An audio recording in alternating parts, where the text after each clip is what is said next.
हिंदू धर्म में एकादशी का धार्मिक महत्व होता है। हिंदी पंचांग के अनुसार प्रत्येक माह के 2 पक्षों के 11वीं तिथि को एकादशी के नाम से जाना जाता है। एक साल में 24 से 26 एकादशी हो सकते हैं। हर एक एकादशी के अलग अलग नाम और महत्व भी भिन्न भिन्न होते हैं। हालांकि पुत्रदा एकादशी साल में 2 बार पड़ता है। सावन मास के शुक्ल पक्ष के एकादशी को भी पुत्रदा एकादशी के नाम से जाना जाता है। यह दिन भगवान विष्णु को समर्पित किया गया है। इस बार पुत्रदा एकादशी व्रत 18 अगस्त 2021 दिन बुधवार को रखा जाएगा।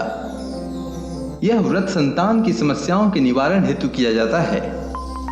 यदि आप स्वस्थ हैं और उपवास करने में सक्षम हैं तो निर्जला व्रत रखें, अन्यथा फलाहारी व्रत रखकर विधिवत पूजन संपन्न होने के बाद समय पर इसका पारण करें। मान्यता है कि इस चर और अचर संसार में पुत्रदा एकादशी के व्रत के समान दूसरा कोई व्रत नहीं है। जिन व्यक्तियों को संतान होने में बाधाएं आती है या जिन्हें पुत्र प्राप्ति की कामना हो, उन्हें पुत्रदा एकादशी का व्रत अवश्य करना चाहिए। इस व्रत के नाम के अनुसार ही इसका फल है। यह व्रत बहुत ही शुभ फलदायक होता है। इसीलिए संतान प्राप्ति के इच्छुक भक्तों को यह व्रत अवश्य रखना चाहिए, जिससे कि उसे मनोवांछित फल की प्राप्ति हो सके। तो आइए जानते हैं कि सावन मास में पड़ने वाले पुत्रदा एकादशी के दिन क्या करना चाहिए और इसका शुभ मुहूर्त क्या है। तो एकादशी तिथि का प्रारंभ 18 अगस्त 2021 दिन बुधवार को रात 3:20 से होगा और एकादशी तिथि का समापन 19 अगस्त 2021 दिन गुरुवार को रात 1:05 तक होगा।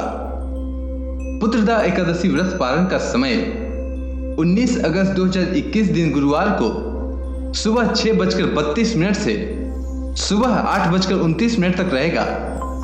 व्रती को इसी दौरान व्रत का पालन कर लेना चाहिए। अब चलिए जानते हैं कि एकादशी के दिन क्या करना चाहिए। तो जो भक्त एकादशी का व्रत करते हैं उसे एक दिन पहले ही अर्थात 10वीं तिथि की रात्रि से ही व्रत के नियमों का पूर्ण रूप से पालन करना चाहिए। 10वीं के दिन रात्रि में सूर्यास्त के बाद भोजन ग्रहण नहीं करना चाहिए और रात्रि में भगवान विष्णु का ध्यान करते हुए सोना चाहिए। सुबह सूर्योदय से पहले उठकर नित्य क्रिया से निवृत्त होकर स्नान करके शुद्ध और स्वच्छ धुले हुए वस्त्र धारण करके श्री हरि विष्णु का ध्यान करना चाहिए। अगर आपके पास गंगा जल है तो पानी में गंगा जल डालकर नहाना चाहिए। इस पूजा के लिए श्री हरि विष्णु की फोटो के सामने दीप जलाकर व्रत का संकल्प लेने के बाद कलश की स्थापना करनी चाहिए। फिर कलश को लाल वस्त्र से बांधकर उसकी पूजा करें और भगवान श्री हरि विष्णु की प्रतिमा रखकर उसे स्नान आदि से शुद्ध करके नया वस्त्र पहनाएं।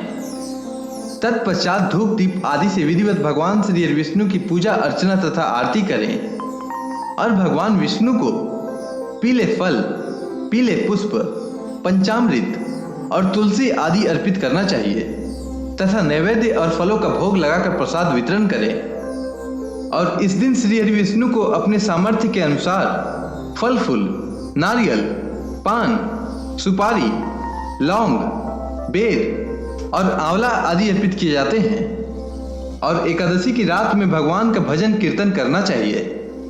पूरे दिन निराहार रहकर कथा का श्रवण करना चाहिए और अगले दिन ब्राह्मण को भोजन तथा दान दक्षिणा अवश्य देनी चाहिए। उसके बाद भोजन ग्रहण करना चाहिए।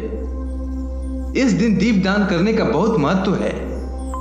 इस व्रत के पुण्य से मनुष्य तपस्वी, विद्वान, पुत्रवान और लक्ष्मीवान होता है तथा सभी सुखों को भोगता है।